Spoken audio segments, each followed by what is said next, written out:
नमस्कार, आपण पाहताय SR24 न्यूज।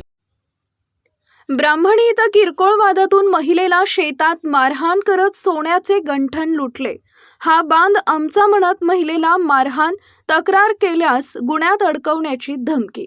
राहुरी तालुक्यातील ब्राह्मणी इथं किरकोळ वादातून एका महिलेवर हल्ला करून तिच्या गळ्यातील सुमारे 40,000 रुपये किमतीचे सोन्याचे गंठण जबरदस्तीने हिसकावून नेल्याची घटना 23 एप्रिल 2026 रोजी सायंकाळी सुमारे 5 वाजण्याच्या सुमारास घडली आहे। या प्रकरणी ज्योती दीपक पाटोळे वय वर्ष 35 राहणार ब्राह्मणी तालुका राहुरी यांनी राहुरी पोलीस ठाण्यात फिर्याद दिली आहे।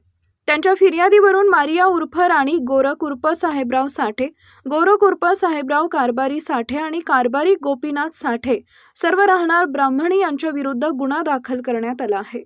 फिर्यादी ज्योती पाटोळे या त्यांच्या पुतणी वैष्णवी सोबत शेतात गवत कापत असताना आरोपी तिथे आले। हा बांध आमचा आहे असं म्हणत त्यांनी वाद घालत शिवीगाळ केली।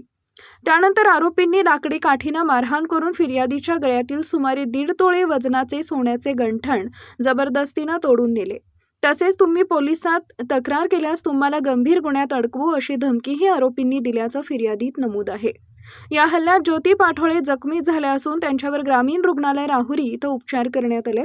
या प्रकरणी राहुरी पोलीस ठाण्यात भारतीय न्याय संहिता कलम 74, 118, 1, 119, 1, 351, 2, 352, 3, 5 अन्वये गुन्हा दाखल करण्यात आला आहे। पुढील तपास पोलीस निरीक्षक संजय ठेंगे यांच्या मार्गदर्शनाखाली पोलीस हवालदार झिणे करत आहेत।